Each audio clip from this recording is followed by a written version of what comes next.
Hello, and welcome back to Therapist Plays. No, I'm not a human.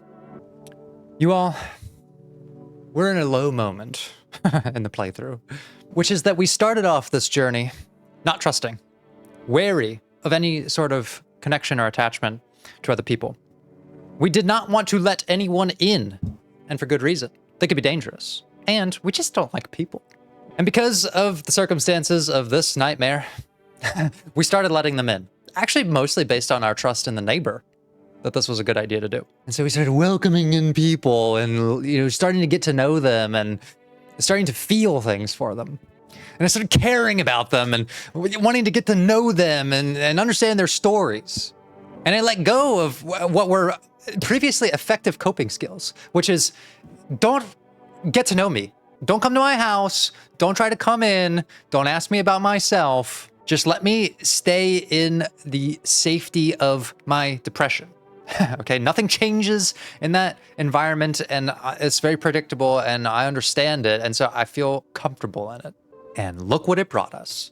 We got attached to people. The person that we started doing it for is gone now. The neighbor is long gone. And now we're stuck taking care of his child, burdened with this sense of empathy and responsibility. And it was all for nothing. Like, the people that I cared about have all left me anyways, just like they always have.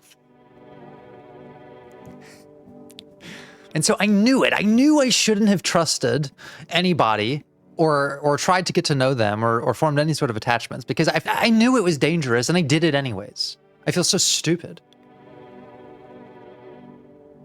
And most of all, this creature here was supposed to protect me, protect everyone. I trusted you most of all to keep me safe. This was supposed to be the one categorically positive attachment that I made in this situation, and it has also disappointed me because none of it even mattered. FEMA still took people. The ones I trusted could have been dangerous visitors anyways. And now I'm still in the situation that I was in. I feel no safer. I actually feel worse. I feel sad that my new friend on the phone isn't picking up the phone. I got all these fucking weirdos in my house now that I don't even know how I ended up here. I've got a death cult in my house. What is even going on? It's all so messed up. So there's only really one sensible thing for me to do right now, okay? Which is to return to my previously known safe and predictable behaviors of isolating, keeping my distance, and in fact, probably even being actively aggressive towards people. Because this is all stuff that really does happen in the therapeutic process, especially when working on deep trauma, which is that we have setbacks. Sometimes we reach points in our development where all of these new things we've been experimenting with, trying to trust people, testing whether it's okay to get close to someone and care about them, like the neighbor's daughter or, the young laddie or any of these people, and even relying on others for aspects of our emotional and physical regulation. Like, these are all new things to the protagonist that we're trying to develop in a crisis situation because they are helping us survive. However, they were not able to prevent something terrible from happening, which is we got attached to the theater guy and the smiley man, and they got taken from us. And now we feel sad. And what's happening in the mind of our protagonist right now is consolidation. Consolidation of a narrative that is telling us, I should have known better. I did know better before I tried all of these things that brought me out of my comfort zone, that were not my coping style with dealing with people or life, and it didn't work. I'm no better off, and I actually feel worse. I'm just going to go back to what I know. This happens all the time. It's very normal for the therapeutic process to have these points of regression and setbacks and all of that. And what's typically happening is there's a moment of consolidation where that narrative feels right. And so we want to go back. We want to go back to being cold and impersonal.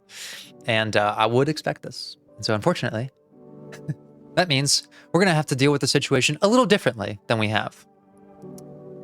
Before I talk about how we would help that consolidation either not happen or how to work through it.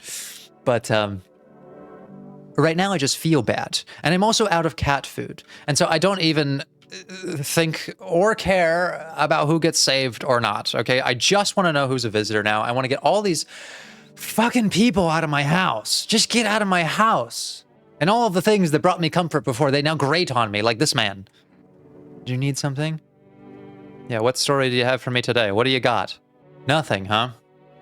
No words of wisdom, no metaphors or allegories? Okay. How about we do things on my terms? I need to test you, friend. No problem. What exactly do you do? Oh my god, this is gonna be hard to roleplay this episode because he's just so polite. He's so nice. But no! I can't be fucking tricked again by the pleasantries of just a nice person. You could be dangerous to me. And I'm really the only person who fucking really needs to matter in this situation because it's my house, okay? You're all just guests here. And so I get to decide. I get to be selfish. And now look at all the stuff I can check. What should we check? Let's try the photo. Let's try our new technique here. Sounds interesting. What is this? What is all of that? I mean, I seem to remember that the advertisement said, like, dark patches would be a sign of a visitor. Are these dark? I mean, they're green. I don't know. It is very suspicious. Explain yourself. Huh. Interesting outcome. Yeah, it is pretty interesting, isn't it?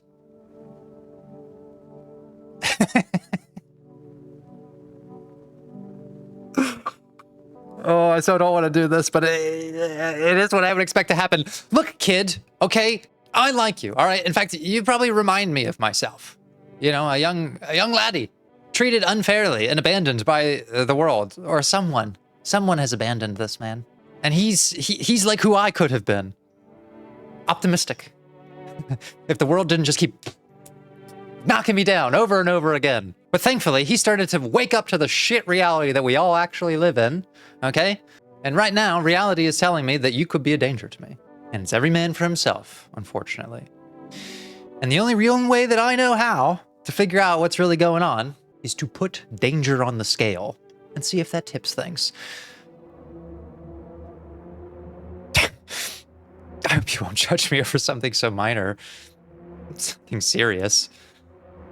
Well, it is pretty serious, actually. You've got some ambiguously dark splotches that showed up through a strange camera device that the TV, who I don't trust fully, told me could mean that you are going to eat my face or someone else's in the middle of the night. So it's pretty serious, actually. And maybe not serious enough to blast you away just yet. But I'm watching you, friend, okay? I don't know if we're as close as we really thought. I was thinking it would be quite ill-mannered to kill someone over a photo. This guy's so goddamn polite. This is painful. It was an interesting experience, but I'd rather not die over it. Oh my goodness. Oh, I'm gonna have to do some bad things to some people who don't deserve it. Because it just makes sense. It just makes sense. Okay, you passed the first test, but I'm gonna need to see those gums now. And they better tell a different story, because otherwise it's 2 strikes and you're blasted. Here.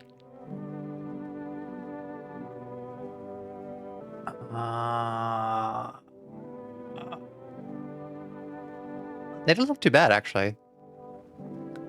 What was it? Like, really nice teeth, but bleeding gums? I mean, are they bleeding? They're kind of dark up there. But, like, it's not that bad. Okay. Well, my teeth were never great, and I haven't had the chance to see a dentist since graduation. Summer's been busy. Okay, he's probably a human, but I still don't want to get close to him. In fact, even more so. Okay, if he turns out to be a human and I start to care about him, and he gets eaten alive by this guy or someone else, I just don't know what I'll do with myself. It's so goddamn hot. Okay, let's get your story. Why haven't you gone home? I've got kids at home, you know, and I don't want them to be afraid of me. Oh my goodness, this guy is... Ugh, the endurance of this man's spirit. I don't want them to remember me like this. Let them think I died out in the forest while putting out fires. Oh my god. Well, isn't that a nice sob story? Only thing that matters, though, is if you present the signs of a visitor. Sure, pal. I've got nothing. I hate how agreeable they are to this. Like, they're so polite, both of them.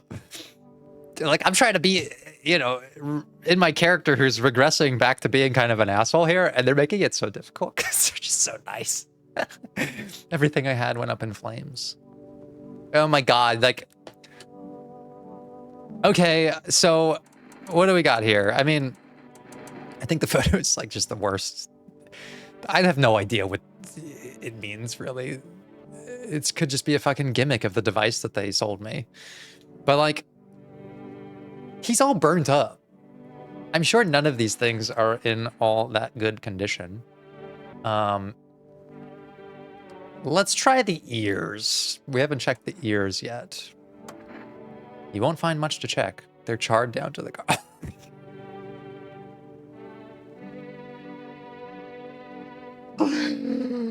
Oh my god, dude. This is so fucked up. Well, it doesn't mean that you're not a visitor. Because the charring could have burned away any signs. I'm sure my hearing will go soon. Probably for the best. Well, I still have to do this. Everything turns to ash eventually. I guess I'm next.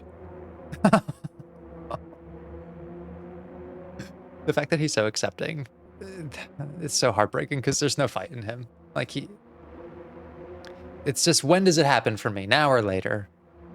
Damn it, I'm trying to regress here, but I can't do it. I just can't do it right now. I like him too much. And the fire's raging around you. You'll remember the quiet, blessed moments like this. Not in your ears, but your soul.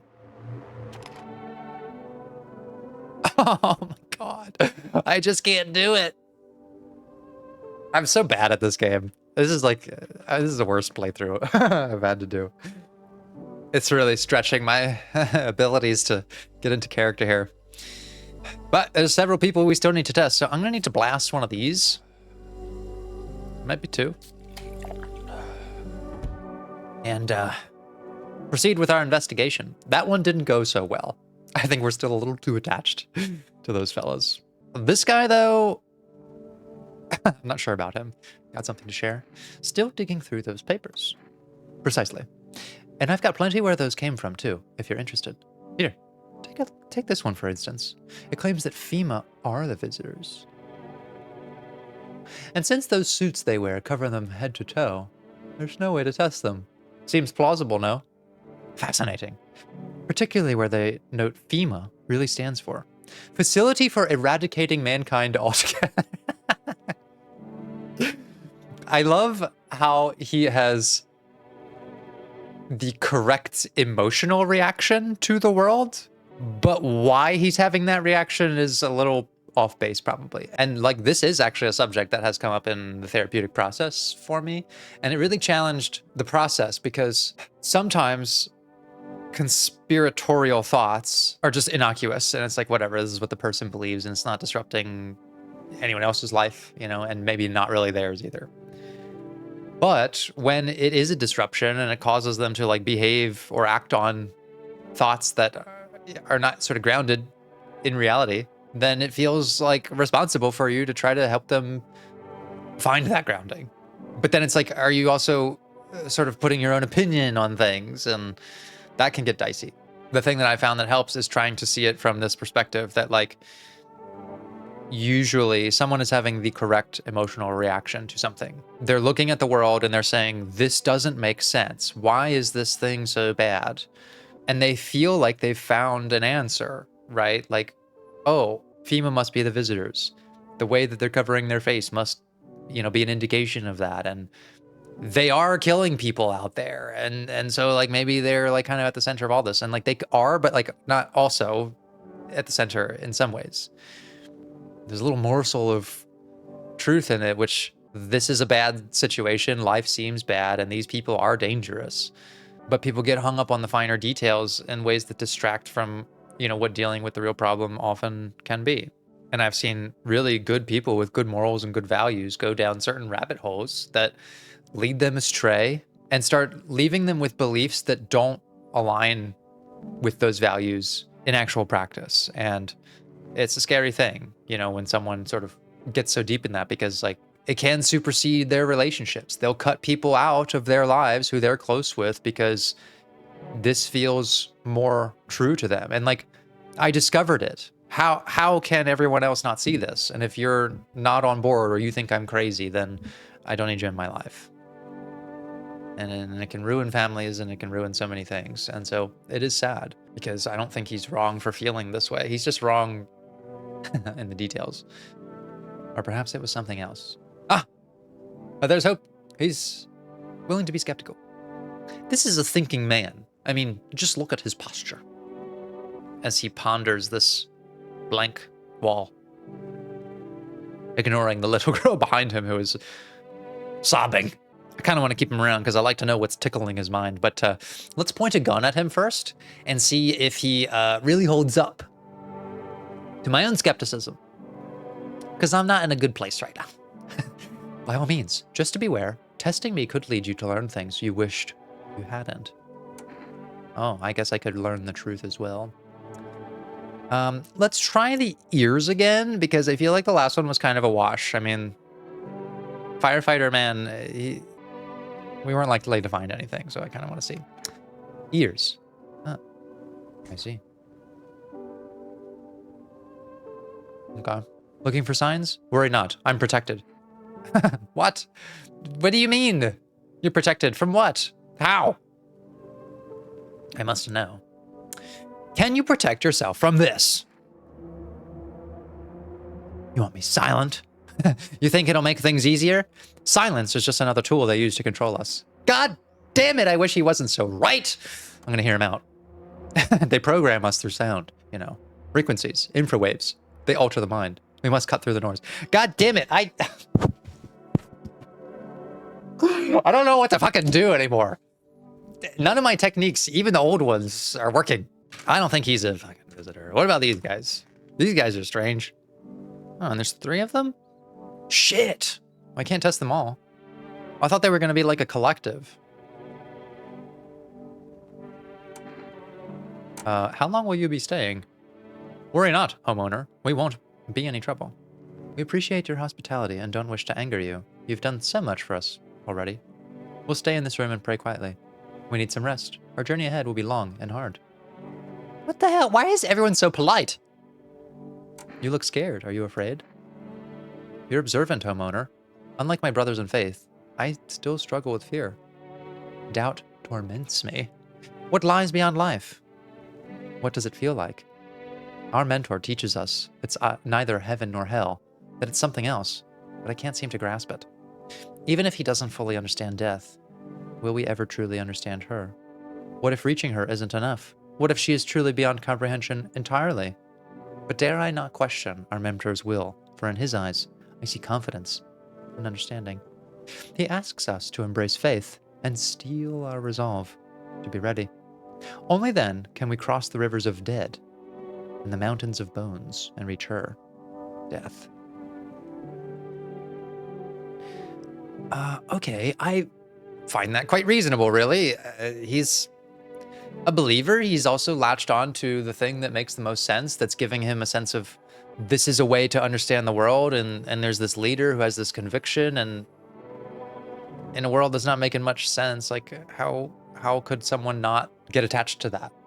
If it seems like this is a clear sense of meaning, but then he's got this existential crisis, like he's really not sure. He's willing to doubt things, and that's very human-like of him, isn't it? I was kind of expecting these guys to be like real weirdos, but so far, I don't know, they're kind of nice. Who are you? Lost souls, just like the countless others who walk this blighted earth. We yearn for peace, or stillness eternal, and we have found the path to her, death. Why do they tremble before her? Is it truly the unknown they fear, or the lashings of dogma burned into their souls?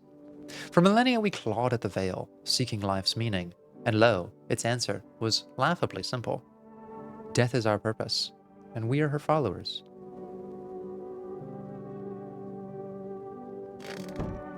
Okay. I don't know what to make of those guys. I am very confused. God, I can't even commit to being like who I was before. This is how confusing it is to go through this, you all. I'm now stuck between like, I just want to abandon these attachments and fucking get rid of these people, get them all out. I want so badly to go back to my loneliness and isolation. Remember that? Remember how safe that was? How comforting? Why do I have to care so much? Why can't I just be cold and... Maybe this is why everyone's abandoned me. Just got no conviction. I don't even know if I have any of my own personal beliefs. I'm just so willing to like listen to everyone else's story and hear them out. I'm open-minded enough to talk to them, but not enough to change myself. I'm welcoming enough to let people into my home, but I'm not like sociable enough to actually get to know them. I'm angry enough to take action on certain things, but I also just don't have that much fight in me at this point.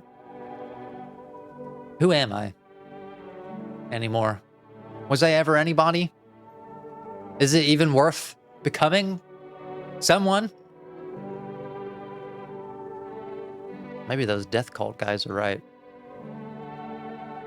Maybe we all just are here to expire. What is the point of any of this? Maybe I save another person or two, but 3 more go to FEMA. Or if they don't go to FEMA, they eat each other's faces off in the middle of the night. Either way, I'm waking up to body bags or blood stains or just a group of strangers. I don't know why I had to be the person to be in charge of all this. I don't even know what to think of myself.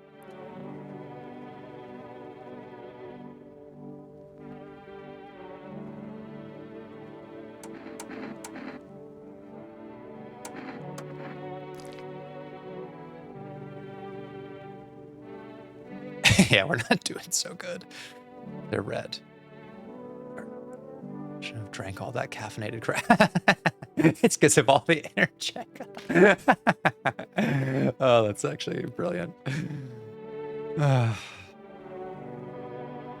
And so along with regression, what you get sometimes in therapy is this kind of rubber banding effect. Like, even as someone tries to relapse back to previously known behaviors, it's not always successful because really, we actually have developed away from some of those things.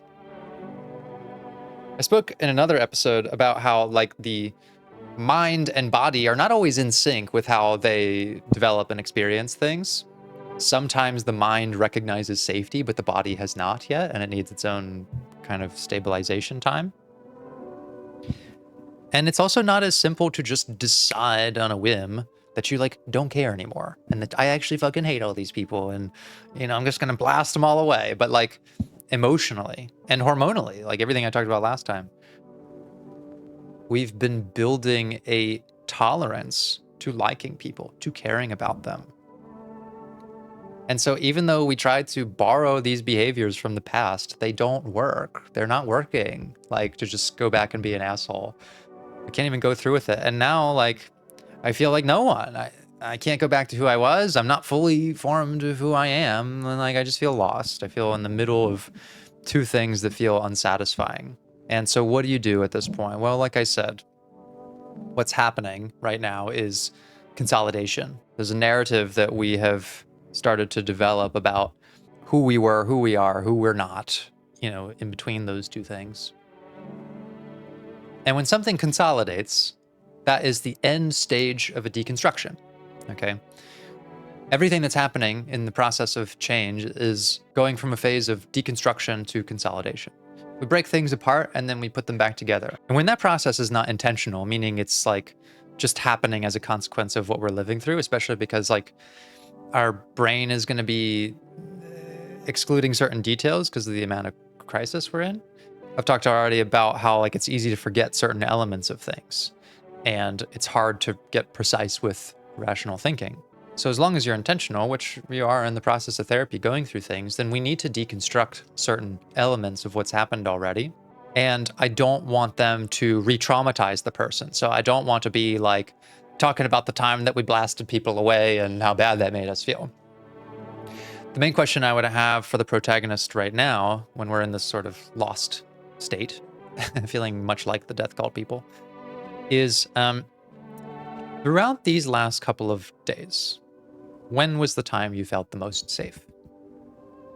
And he could either say at the very beginning, before I tried all this crap and no one was in my house. That's partially why we're trying to revert back to that state, right? And I wouldn't try to disengage from that. I would just say, okay. And after that, when all these difficult things started to happen, there were moments where you felt unsafe and scared and skeptical and people were dangerous and whatever else. And I would wait till they confirm that, right? I'm sort of helping them deconstruct the narrative that we've consolidated. Yeah, things started to get really bad. I shot my first person and then I felt terrible and, all this. As things started to get more difficult, when did you feel the most safe then? Well, really, the most safe we felt was after we fed the cat. We had all these people in our house who we had let in and we had started to get to know them. And I would be willing to bet that the reason it felt the most safe is because the situation felt at its most manageable. Manageability of a situation or of the self is such an important part of how we consolidate a narrative of competence and wellness and whether something was the right choice or not. How did we arrive at that situation? Well, we didn't act on impulse. Like after the first time we shot the cashier, we stopped being so impulsive. We took more inventory of our surroundings, of the testing procedure. We explored alternative options. We got the cat food. We were a lot more strategic. Like we were figuring things out. Everything that we did made the situation more manageable. It didn't just end up like that on accident. And these would be elements that the protagonist is forgetting at this point because we're at a moment of low manageability. It feels like totally out of our control now, especially as we're testing and we're realizing that the testing procedure is like extremely flawed and basically useless. And so if we lean into safety and that doesn't land super well, I would focus on like when during the crisis, not before, during the crisis, did things feel the most manageable? Night 3 or 4 or whatever it was, when I woke up and no one was dead and I liked everyone in the house and the cat was well fed. Okay, we've anchored ourselves there. Now let's deconstruct. What were the things that you did to cause that manageability? How did you arrive at that moment? What were the things you did? I would have them walk through. I started paying attention. I started doing whatever. Trying to add those elements back in. Because when it's consolidated, we stop revisiting the details. We just are stuck with this really big emotion about it. And so you want to deconstruct those things. You want to reattach those moments of good decision making and like positive development for our character so that we can go forward from this knowing like, all right, not everything worked, but the situation is a lot more manageable now than it was. And some of that we can directly owe to how much we were willing to change our sense of attachment to people, trust in ourselves, all the rest. That process is going to help a lot more than if I, as a clinician, try to sort of argue in favor of these things for the client and say, but don't you remember night 3 when you did this? Like, they're going to be counteracting those with, yeah, but then it didn't work. So it doesn't help, really. You end up wrestling over a shared history, but with different perspectives. My perspective being, these things were good for you, and theirs being, no, they weren't. You have to walk through someone in a way that's very neutral and like letting them decide. I'm just asking, when did it feel the most manageable? And what were the things that you did to create that manageability? They're more likely to walk away kind of with their own insight about like, I guess like it wasn't trusting people that led to this problem. It was something outside of my control. Once FEMA started meddling or the more I learned that the testing procedure is like kind of meaningless and so on. This would be a really important process to go through when someone is having these like kind of relapses in behavior and mentality and are starting to consolidate negative self-narratives and ones that will prevent them from being effective and managing this crisis while they're still in it. I see this happen a lot in relationship stuff as well. People who are having trouble with their partner and then like things get better, they start working on things, but then there's a setback. And then they really regress and they're like, you know what, I'm just gonna go back to how I was before. And you forget, like along the way, the things that were helping you connect more and everything else. So this is like a really common rubber banding kind of trajectory. Like therapy is not a linear process. Personal development's not linear. But thankfully there are ways to stop that slingshotting from happening. It just means catching that moment of consolidation and helping them deconstruct a little bit what brought them to the moments of change that were actually beneficial. We're at one of those moments now, but this man doesn't have a therapist. He's just got a cat. He's got a strangely big, possibly supernaturally powerful being that we don't understand. And that's basically all we've got. Hard to tell if he likes it or not. Yeah, that's because we haven't fed him. Now, is it possible to get some more cat food? Or am I tapped out? Oh, would you like to place an order? Yes. Okay, I don't need any of this stuff. I need some cat food, please. Oh, thank goodness. And here would be a great moment of deconstruction. Remember how things became more manageable when we got the cat food? We had time to react and not be so impulsive with our decisions. We're getting there soon again, kitty. It's all gonna be okay.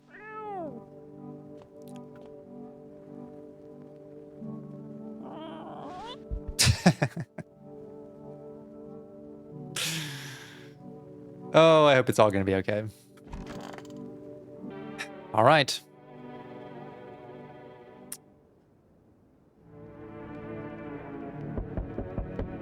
Thing is, we don't have any cat food right now, so if someone dies overnight, not a good sign.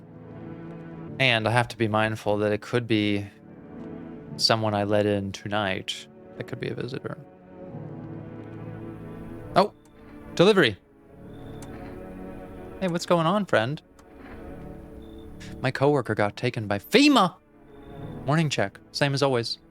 They noticed his eyes, red. God damn it. And that was it. They hauled him off. Now I don't even know what happened to him, or if they'll ever let him out. And what if my eyes go red from the lack of sleep? You're gonna drag me off to one of those fucking quarantine zones too? Don't stress it, you'll be fine. Just suck it up and you'll survive. Stop whining like a loser. Oh, man.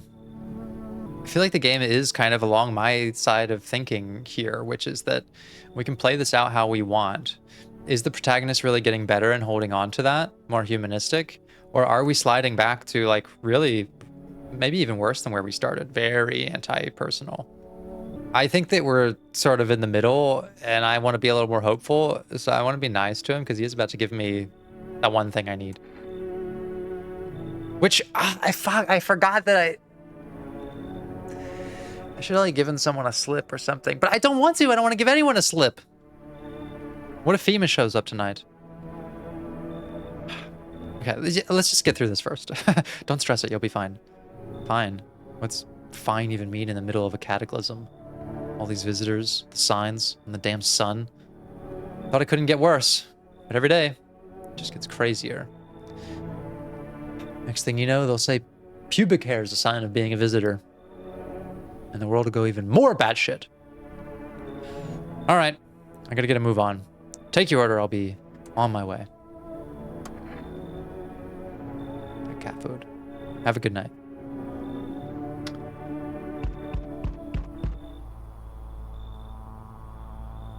You feel that? Change is haunting you. So am I. And now one of your ilk is deathless. All because of a word. One single word. What a word it is. You know who I mean, yes? Strange things happen around you. I don't care. Yeah, that's fair. Truthfully, though, I don't know what he's talking about. I don't feel anything. Must be tough. Sounds like you need help. Why don't we try something new? A gamble of sorts. If there are at least 2 of us inside your house, you'll open the door for me. Because dogs reside in their bodies now. I don't understand. It's simple. Let's give it a try. But first, you alone? No, I'm not alone. I have people in here. Not friends, not strangers, but people. Well, well. Even we are a rare sight now, let alone your kind, locked in their walls. Change isn't the worst thing coming for you. You don't think I lead the pack, do you? There are far greater things out there. Simply follow orders. Well then, till we meet again. Maybe he'll find the guy with the teeth bone necklace. Ah, it's the bald man. You're there, yes? The feeling is worse now. Strange. Is it because of all this destruction? Do you need some help? I've already got all the help I need. I just feel weaker. Sight can't reach as far as it did before. It's probably not you. Or her. This happened once before at the very beginning. Everything will be fine. The beginning of what? Newly grown stalks will break through the ash and reach for the sky. I don't understand. No, I'm not all the way here. I don't understand what you're saying. Goodness, I do not wish to scare you. Simply thinking aloud. Before I came to you, everything felt so clear. Now, it's like fog. You have a basement, yes? Something's there, beneath the soil. We can't see what. Do I need it? Goodness, I can't think clearly. Though, in the soil, I see one more thing. Don't jump! Not yet. I should rest.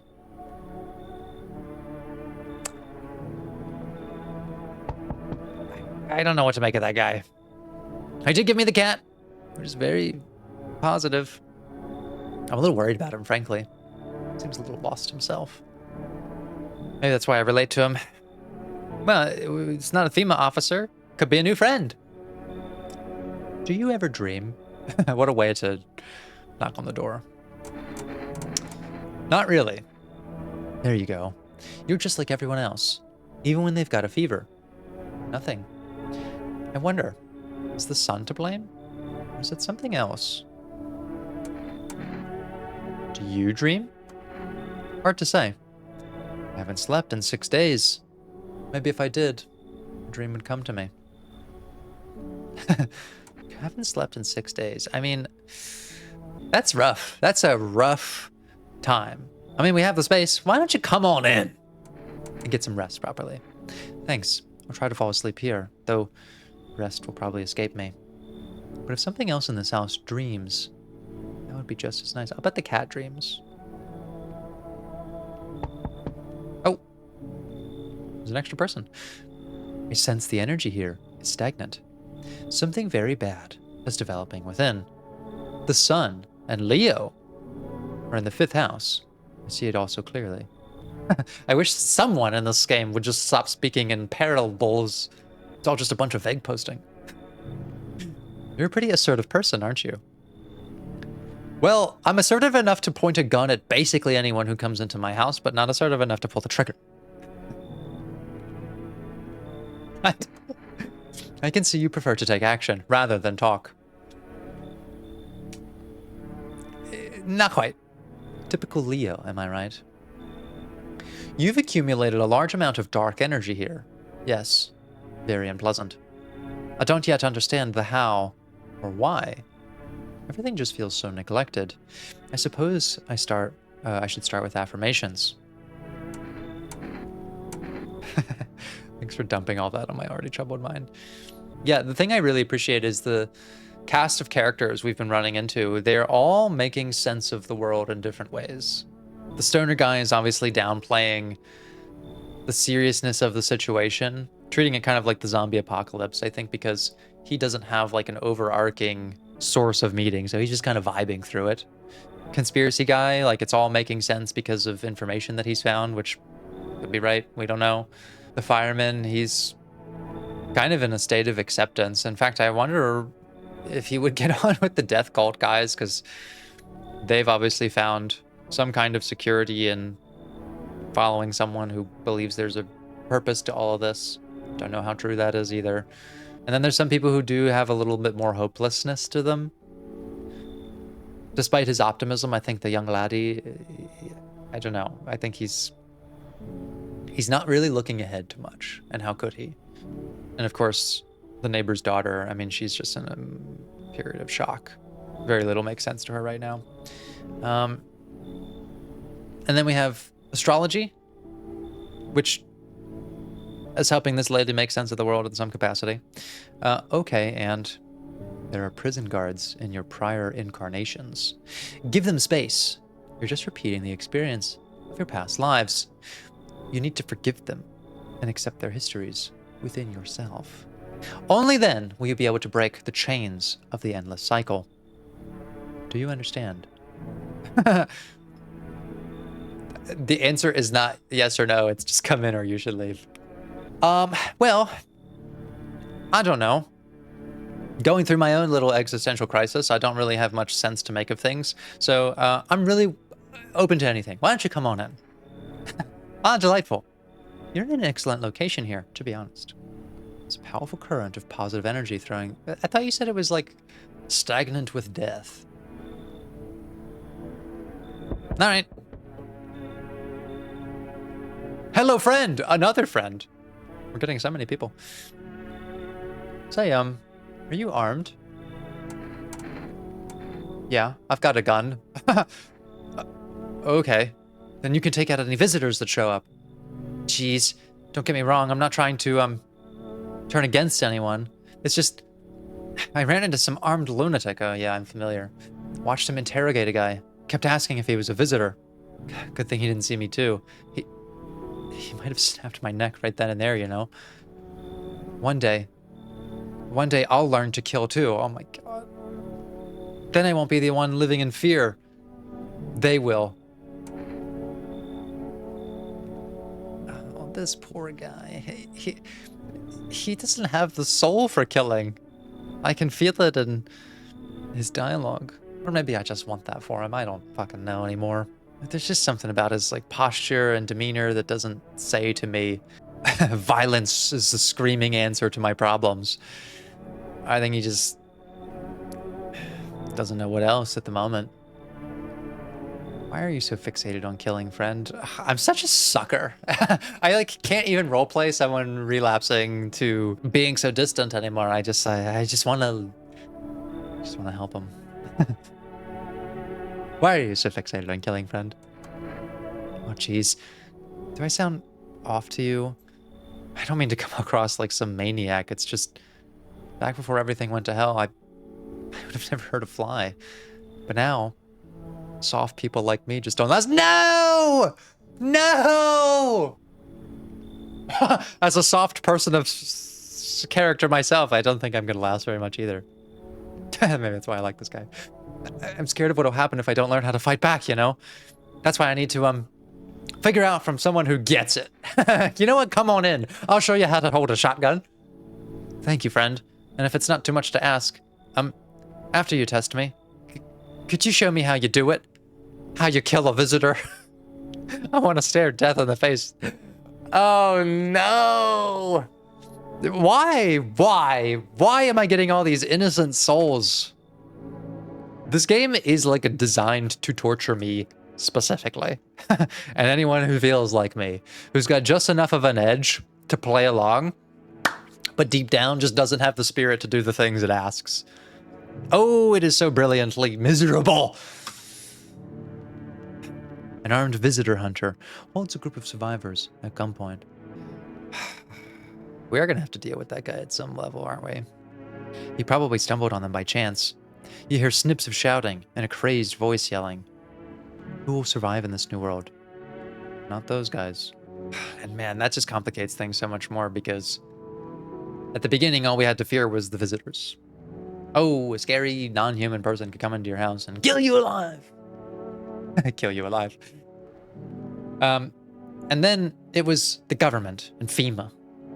And we have them to be scared of. Well, now we just have to be scared of people who think you're a visitor. And they're basing that on basically nothing. Very common signs of fatigue and stress and hormonal toxicity. Very obvious biological, predictable responses to the situations that we're in. And people with emotional characters that are appropriate to the circumstances. I mean, it's basically the perfect combination of the worst elements for no one to feel like they know how to make a clean, good decision. FEMA officers stand over the dead dogs. And now we've got dead dogs. As if there was no way to make us more miserable. One of them is jotting something down on a tablet. Can a handful of people stop a horde of starving animals? Likely. I mean, what's the thinking here? The dogs are visitors now? Fuck FEMA. FEMA sucks. Two FEMA officers stand by a lamppost, staring at the hanging man. Looks like they've finally gotten around to the main attraction of the area. They look like clueless detectives. Must be wondering how he got up there without a ladder. That's pretty sinister. And I don't know if that's just our protagonist's thought, or if that's the game trying to hint at us that, like, their main thought is, how did he get up there without a ladder? Not, oh, how sad, you know, that people are either being hanged or resorting to this. I mean, I know the sign said, like, you know, you took things from me, so it obviously looks like they did it themselves, but it's very impersonal to just wonder how it happened rather than responding to the sign that is very clearly aimed for them. Boy, do things not feel good right now. But the cat just sleeps the night away. Okay, I'll have to wait till the morning to go into the basement, but we haven't fed the cat yet, so someone could be a visitor. We don't know. We just don't know. Good afternoon. Now for the news. The situation in the city is gradually stabilizing, but some fugitives still remain at large. Meanwhile, corpse disposal operations have resumed, though new challenges have emerged. According to the latest reports, packs of stray dogs are now roaming the streets. FEMA has deployed a team to address the threat. The agency has also announced a new identifying sign of potentially dangerous visit. But you haven't told me why the packs of dogs are dangerous. I mean, I guess a pack of dogs is kind of scary. But, like, that's not more dangerous than fucking FEMA. Skin irritation. Another very common response to stress, unfortunately. The investigation into the attack is still ongoing. Whether the attacker acted alone still remains unclear. However, there is no doubt that FEMA will contain both this and the ongoing visitor threat. If you have any questions about the recognizing videos, yeah, whatever. As always, stay where you are and await further instructions. That's the latest for now. Up next, a report on the unfolding situation in the equatorial belt. Troubling news from countries in the equatorial region tonight. Widespread wildfires, extreme heat, and droughts are devastating multiple nations. Recent reports indicate temperatures so high that contact with the ground was enough to cause third-degree burns. The death toll remains unknown, and evacuation is currently impossible. Our government has so far been unable to establish communication with authorities in the affected regions. However, once conditions allow, FEMA officers will be deployed to assist with disaster. What is FEMA? They're just everywhere. They're just everything? Are there like other organizations? Talk about consolidation of power and control. Maybe Conspiracy Guy's right. Maybe they really are the visitors. Maybe they are just taking over by pretending to be government officials. That's the latest for now. I never feel like I'm informed. Okay, no one died tonight, but the cat wasn't fed. Does that mean everyone's a human? Do you know? Can you tell me, please?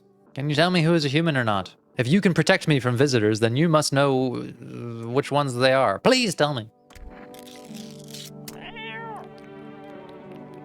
His little face is hard to read. Are you pretty sure he's happy? Okay, well, at least no one's gonna die. Death will pass by. I wonder how long I can keep getting away with that. Diplomacy day. I mean, our delivery friend wasn't looking so hot last time, and we only got one more can of cat food, so we may be on our final allotment. But as far as I know, the man who gave us the cat didn't tell us not to test anyone this time. Just spoke about the basement and something that's in here. Oh. We can actually use some energy to dig.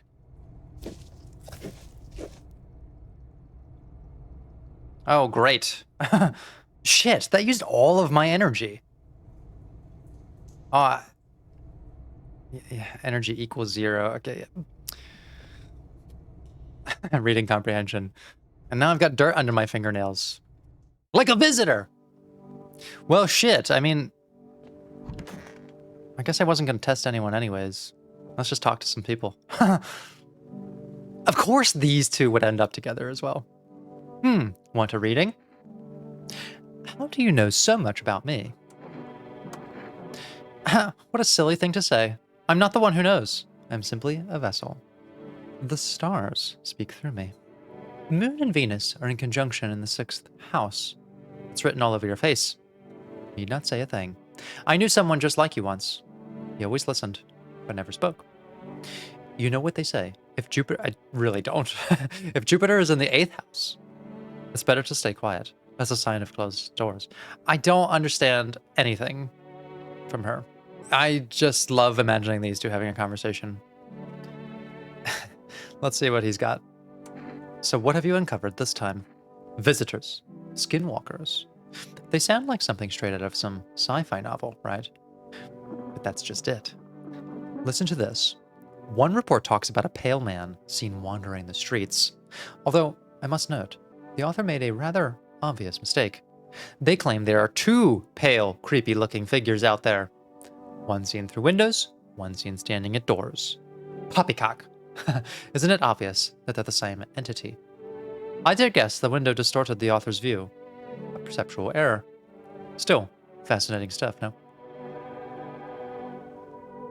So, look, friend, I know that we haven't really formed much of a bond lately.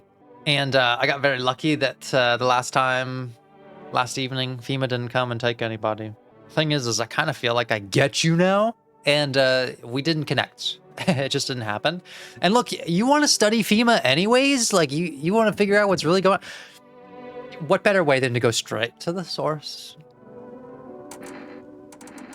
And just go and see for yourself. I don't know what's going to happen when I do this. But I am not healed yet from my emotional and behavioral relapse. So if what I have to tell myself is that this is really what you want, kind of,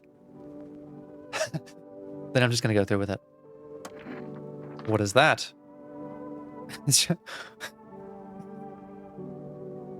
Fine, I'll take it. Okay, so that's... He's going to report to FEMA. I didn't even fuss.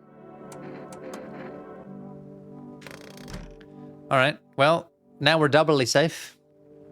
FEMA's not coming. Nobody's going to die in the house. I can just chat it up with my new people. I think I forgot to talk to this guy last time. What's up, dude? Is something wrong? Oh. Well, we've played out his dialogue. Doesn't have much more to say, does he? They seem to really know how to pair up, these people. Let's check in with our quite friendly death cult. Where are you heading? To the land of the outsiders. Human life isn't eternal. It's true. We're merely guests on this earth. We came once, and lo, we shall leave. The outsiders must take this land next. Settle here. Their arrival is not random. Summoned by the same call that draws us away. Death summoned them here.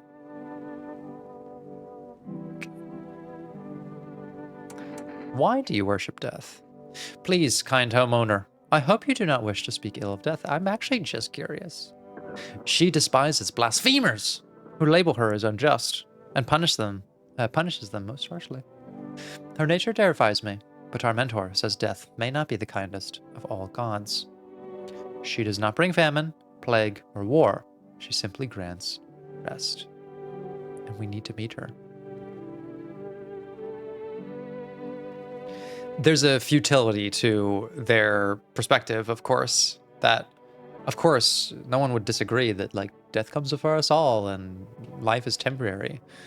But does that mean that it's not worth living or trying to preserve or fight for? No, not in my mind, at least.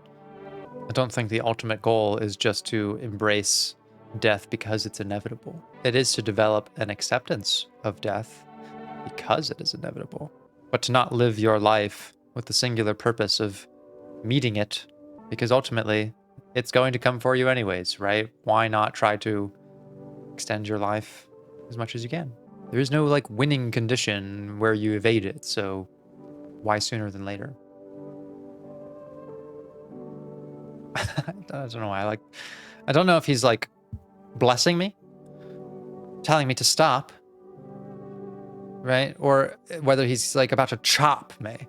It could be multiple things. Why do you worship death? Because death is the embodiment of mercy. So it's futility and also the perspective that life is inherently suffering.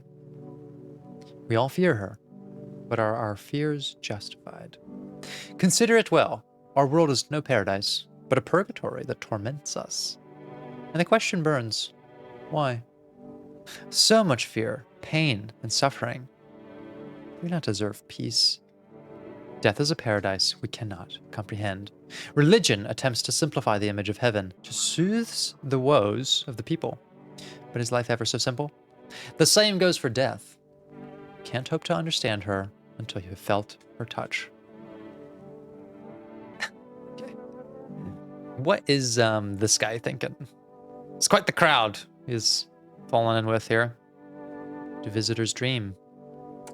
Did you get any sleep? Wasn't really trying to sleep. I just hope someone here still dreams, that's all. But no one's shared any dreams with me yet. Yeah, don't look trustworthy. Maybe they'll open up later. Okay. This is a weird vibe in this room. Let's check in on this little collection of cast members. How's the young laddie doing? Oh, right. He has nothing less. Where's your uniform? The bosses took it.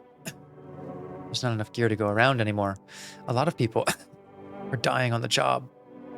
We don't even have time to pull the dead out of the blaze.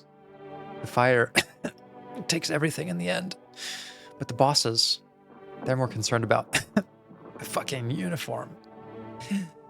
They forge decrees in a line like horseshoes. Not a single one made for the people. So it's interesting, like, this man has also embraced the inevitability of death, but you can see that he has not parted ways with his concern for the values of people who are still living and even his own. Like, if you're marching towards death and more like the cultists over there, you're not engaging with the idea that like suffering can be prevented at all. They're saying that it's inherently part of life and it can't be dealt with unless you embrace death. But what the fireman is talking about is like the unjustness of the leaders of this world and the people who are supposed to be caretakers and authority figures and helpers, and why they don't care enough about the things that matter, but these sort of symbolic, meaningless things, statements of power and status.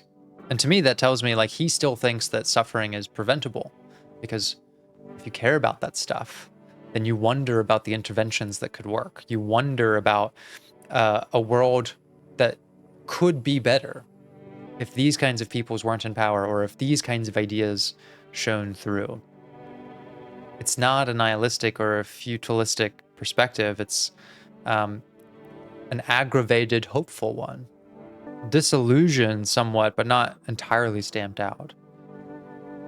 I think as long as you can imagine a world that's better, then you probably think it's worth staying in this one.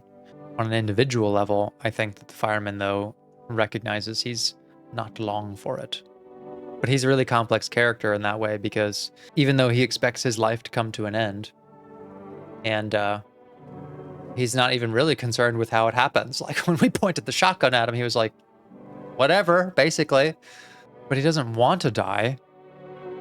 And he's not sitting there thinking, well, if my life is over, then who cares about everyone else's? He's just a good soul who suffered because he tried to help people. And if there was anyone in the house right now that I think might have a strong influence on us as the protagonists as we're going through our own existential crisis of hope and futility, well, we have the cultists who are signaling to us that nothing matters. I guess not that nothing matters, but that things matter, but death is a more powerful force. And so despite caring, that's not going to change things. I think they are a little more nuanced than just sort of, nothing matters, because they were having their own crises with it. I think they just see death as more powerful. We obviously don't relate to the stoner. He's not taking things seriously enough for our protagonist to connect much with him on that. To me, the young laddie falls into the same category as the young girl. Like, I feel like we're more their caretakers than anything. Maybe we have a sense of responsibility towards them. I don't know if I'm projecting that or if that is coming through from what I'm reading in the dialogue. We know that the protagonist did not have a positive father figure in his life. And some of that is coming out in the way that we interact with like the stoner or the Among Us guy, that more harsh, critical parental template that we grew up with. But there's also a caringness and a hesitation to fall back into these old patterns that I've been describing, like the isolation and depression and avoidance. We're struggling to do that. We're struggling to relapse because we do like the young laddie. We see a character who should have a broken spirit that's not breaking. We see in the neighbor's daughter someone worth saving, even if we're going kind of strongly at like the you need to accept reality things, and we're doing a lot to protect her. Obviously, we fucking blow people's heads off and send them off to FEMA to protect her. And for the firemen, it's like, even before this game started, I'm not sure how much passion the protagonist had about life, but how could you not wonder about whether it's possible to still have your own humanity and your own care for things when you see that someone whose life, they've already accepted that it's over and they're suffering immensely towards the end of it, still has that passion. Like how could that not put things in your mind about like the endurance of the human spirit, and even in a selfish way, gratitude for, the fact that you're still alive. I mean, it's having an influence on me for sure. And I sort of feel like it would on the protagonist too, when I combine it with some of the other things. If my reaction is his reaction, like if I do get to be a little bit in the character, we are genuinely disappointed that we lost two people we connected well with. We're worried about losing more.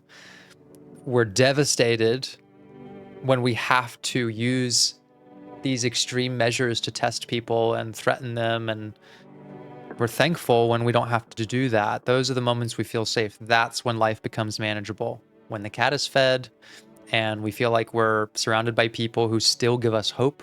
All of these elements, I think, are having a gravitational pull away from who the protagonist was when we started the game.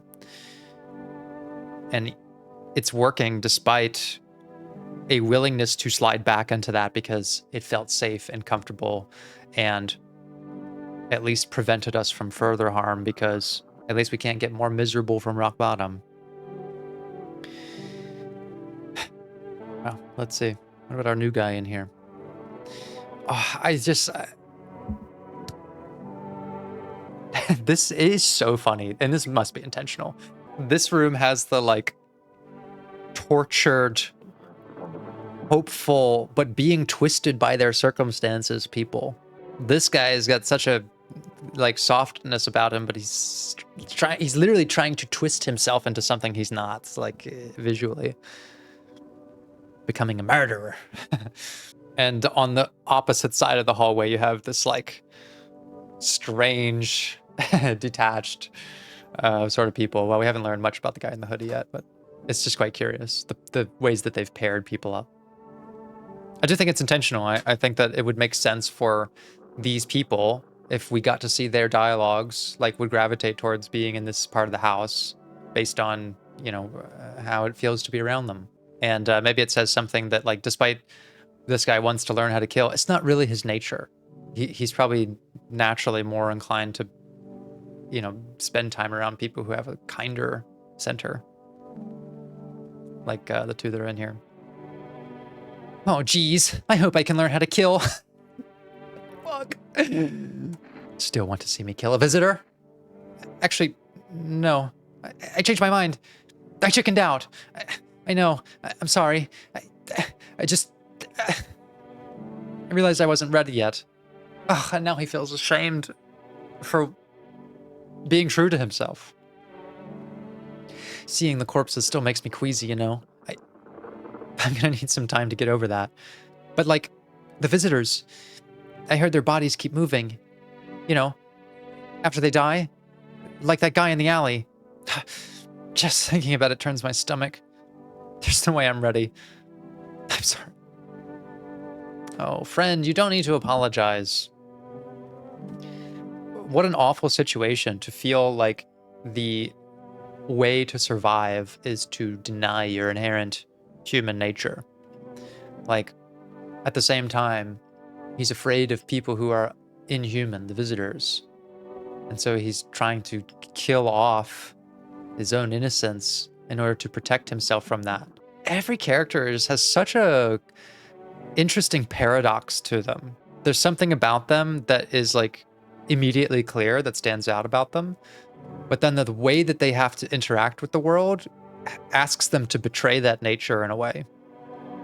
Even Stoner Guy, like, his nature is to maybe, like, not really give a fuck or just try to have fun with life. But, well, he's staying in this house with us, even after we pointed a gun at him. And he recognizes this is the safest place for him. So, like, despite what he says, what he's doing is a clear rationale for taking the situation seriously. He's just not presenting openly with his inner fears, instead trying to sort of downplay them for the fun of it, I guess. The young laddie we saw, he's got these hopeful stories, but kind of stops himself short of that. And he's like, sorry, I'm getting, you know, too idealistic here. There's a man with a passion and a care for life that is unfortunately losing his own because he was trying to save others.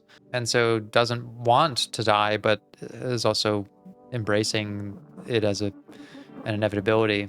And Softy here, he's actively trying to create a paradox in himself because it feels like the only way to survive.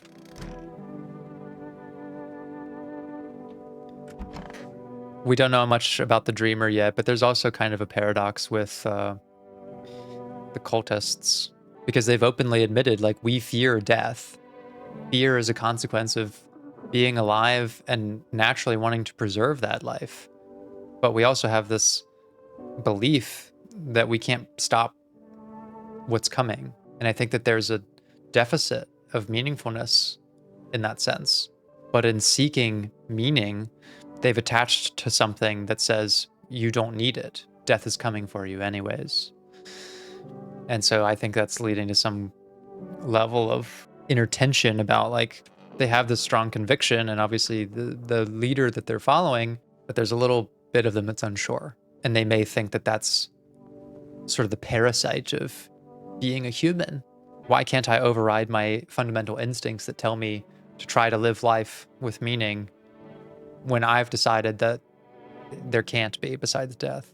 And then we don't know so much about the astrology gal. But for the conspiracy guy, yeah, the conflict in him is he's right to feel the way that he does. And some of the information is probably right and some of it's not. But ultimately, he has a compelling level of energy to do something about it, to inform people about it. And for him, maybe it's less about the meaningfulness piece that the cultists are struggling with, or the manageability piece that some of our people who are more hopeful but don't know what to do. For the conspiracy guy, it's more about the comprehensibility part. If I feel like I understand what's going on, if I have the right information, then maybe that's a way of surviving. And ultimately, we're not sure if any of it's going to be effective because we're all trapped in this situation. But all of it's probably having an influence on the protagonist. We've got a great variety of perspectives here to contend with, as well as our own way of making sense of things. So it's all very confusing. And I just don't know how it's all going to work out, folks. I just don't really know.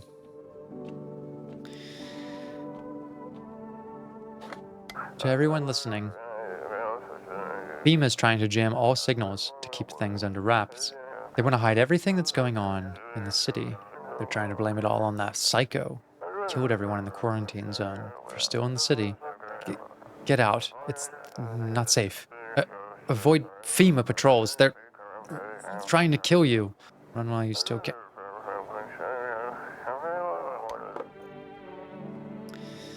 So other people out there are also discovering this.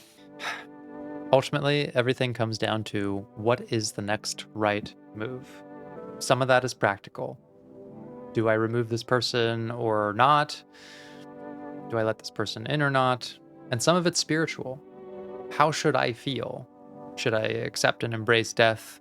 Should I continue fighting for life? Things are getting quite tied up in our perspective. And we're doing our best to maintain who we are and some of these new things that we're developing into. And yeah, I continue to say that, like, the development of this story and character for someone who doesn't talk, the only dialogue we've gotten is in how we respond to the characters and when we check ourselves in the mirror. But there's such a range of things going on, like a whole psychological profile that I don't think I'm just making up. Like, I'm just picking up on how the game has progressed, the options that it's giving us, and the responses that we're giving.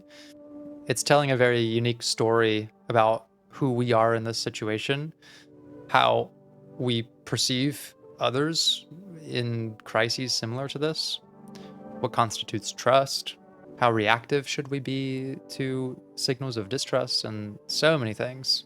For a game that takes place in just a couple of rooms and with very minimal interaction besides talking to people, like, there's a lot going on. There's so much going on. And yeah, it continues to fascinate me. We must be getting closer to an end point here. I don't know how many days we've got left, but there is just so much to talk about and so much to these characters, despite, only getting a few days of chatter with them. But time may be running out. We've got one more can of cat food. I don't know if the delivery guy is going to make it. The bald man wants us to dig into our basement for some reason, and there's always FEMA. So the pressure mounts. But we will continue this journey until its conclusion, and hopefully that conclusion isn't too miserable. All right, that's where we're going to pause for now. As always, thank you so much for watching, everyone. Be good to yourselves, and I'll see you next time.